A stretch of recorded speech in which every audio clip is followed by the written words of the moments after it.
Let's showcase some Negroni Riffs.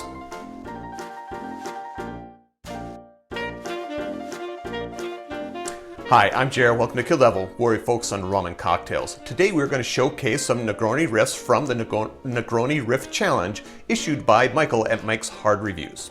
If you're new to the channel, welcome. If you're returning to the channel, welcome back. In either case, I hope you enjoy this video. Michael at Mike's Hard Reviews issued a challenge to myself and some other cocktail content creators here on YouTube. And his challenge was this: create a Negroni Riff following these 3 rules. Number 1, it has to be named after your historical figure. Number 2, it can have 1 ounce of bitter liqueur. And number 3, it has to vaguely resemble a Negroni. 6 of us answered that challenge. For that challenge, I made the Eric the Red Groni. The link to that will be in the description down below. It'll also be at the end of the video if you'd like to check that out. And just so I don't miss anyone, I'm going to read off my note card. We've got Michael at Mike's Hard Reviews. We've got Bonnie at Cocktail Underground. We have Gnome at Gnome's Tavern. Can't read my own handwriting. We have Ben at the Rusty Bartender, and we have the Calm Scribe at Wax Seal Productions. And I did get permission from the original creators to use clips from their videos so that you could see them making the drink themselves. However, this is just a portion of their videos, so if you want to see their full-length video, check the links down below. Let's grab a stirring glass and get it mixing up. We're going to start with 1 dash of our coffee bitters. Come behind that with just half an ounce of a grapefruit liqueur. Next up, we'll add 1 ounce of Suze. And finally, 1.5 ounces of whatever spirit or blend of spirits you chose to use, whether that's rum or cognac. That's all of our ingredients. Let's go ahead and grab some ice. With the stirring vessel iced down, we'll go ahead and stir this together for about 10 to 20 seconds.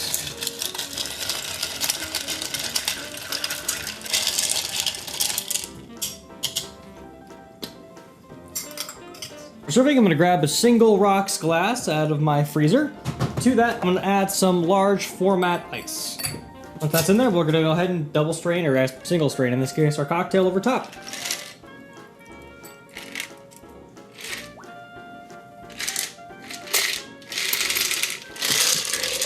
For garnish, we're going to take an orange here. I'm going to take a nice long and thick swath off of this. We're going to express that over top. Rub that around the rim, and then lay that in the drink around our ice. That, ladies and gentlemen, is a Lafayette. Cheers! And I'm gonna build it right in the glass. So I've featured a lot of cannabis-infused spirits on my channel, and this one is kind of like the cannabis answer to Campari. It's only 2.5 milligrams of THC in a 1.5 ounce serving. And I'm gonna use 2 ounces, and that should be just like a really nice manageable little amount. And one thing I noticed about this, it does have like kind of a light orange color, but it doesn't have that like bright red that Campari does. But that's okay, I assume these are all natural colors. And I tasted this the other day, and it does have kind of that like bitter vibe that Campari does. And I'm going to use an ounce of my favorite sweet vermouth, Carpano Antica. And I'm very proud of these little bottles I happened to track down, because I've complained a lot on my channel about how I can't get through a big bottle of vermouth before it goes bad, but this is the answer. So after that, I'm going to add some ice, because it's just kind of a Negroni Spagliato type drink, and I think that ice goes well in it. And I've been waiting to use these little balls in something. So I'll fill it with a good amount of those. Maybe give it a quick little stir in the glass. And then I'm going to top it off with this Waffler Estates Spring in a Bottle Sparkling Non-Alcoholic Rosé. Been looking kind of forward to trying this. So whenever I open a bottle of any kind of sparkling wine for a video, I feel kind of an obligation to drink it that day so it doesn't go flat.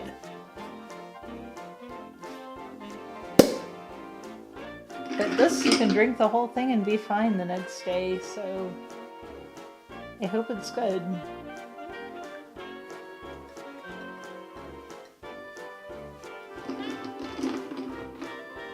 Alright, so I've got a couple of fun tricks up my sleeve for the garnish.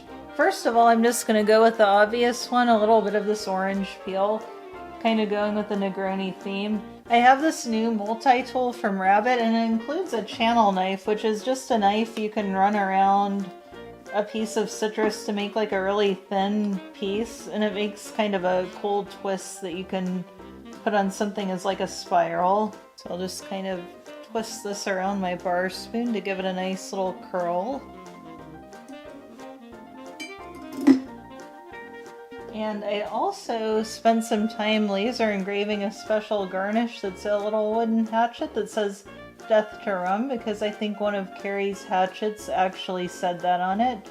Got a little notch in it just to rest it on the side of the glass. Alright, so for this Negroni, we are going to do a stirred cocktail, and it usually has 3 parts. It is gin, aperitif, and vermouth, but I'm going to switch out one of those components, I guess 2, because some people will call Malort aperitif, but we're going to do 3/4 of an ounce of Malort, or if you have one of those little bottles, just dump that whole little bottle in there and thank me later. So I think Malort, you have to have Stockholm Syndrome, you know, so that's was going to be the other name I was going to call it, but they had the historical part of it. I was also going to call it Fat Kid in Kmart, but I couldn't name him. I couldn't find a historical fat kid from Kmart. But then we're going to do an ounce of barreled aged gin. This is the gin I help produce, so I'm going to use this gin. So a whole ounce of barreled aged gin. And then because I made Mike buy a whole bottle of this, and I have not seen him play too much around with it, I'm going to force him to keep making cocktails with creme de cookies. And we're going to do an ounce of creme de cookies. The reason why I say it funny is because the guy who taught me how to do cocktails, and is one of my teachers, used to make fun of me how I said cookies and say, "You have to teach people cookies," and that I do with this channel. Oh no, that's great. I ate like 3/4 of a pint of ice cream before shooting this, so I'm very hyper and very excited to make this drink. So let's stir it up and pour it out.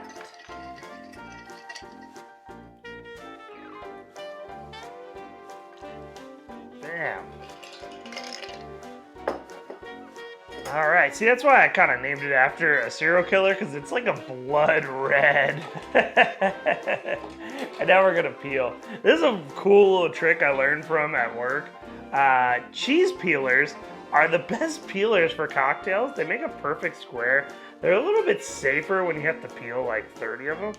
But yeah, look, they make like a perfect that peel is. And then we're gonna rub it around this glass. And then we're gonna give it a nice little twist. Sometimes if your lemons are too cold with a cheese peeler, I find it's hard to do a twist. I also really suck at garnishes, so that could be probably more me than the cheese peeler. But anyway, let's give it a try. And so for this recipe, we're just using 1 shot of our gin.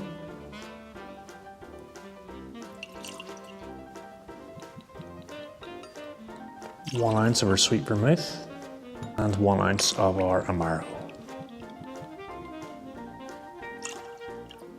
Then we're going to add 1 big chunk of ice. Then stir this down for about 20 seconds just to get it nice and chilled.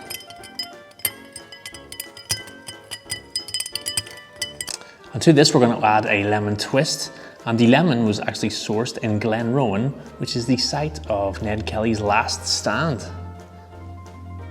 Lovely. And there you go, folks. The Ned Kelly Negroni. All locally sourced, all local ingredients. Let's dive in on how to make the Big Joe. First ingredient in this, to go with the 1:1:1 ratio of a typical Negroni, is going to be 1 ounce of creme de bluette. This is a blueberry liqueur from Quebec. Absolutely delicious. Next, for something a little stronger to replace the gin, we are going to go with fauve. This is an Acerum. This is a maple brandy.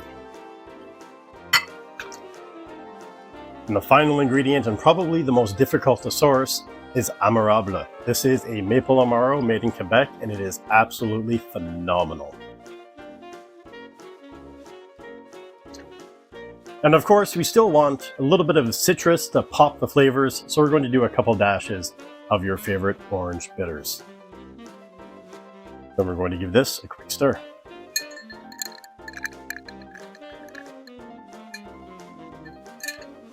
Cheers, my friends, to the Big Joe Negroni. I hope you enjoyed all these Negroni Riffs, and again, I encourage you to check out these other channels. They're doing some really good stuff, and give them a like, give them a subscribe if you really like them. And since you made it to the end, give me a like, give me a subscribe, turn on notifications so you don't miss out on anything that I do. And until next time, cheers.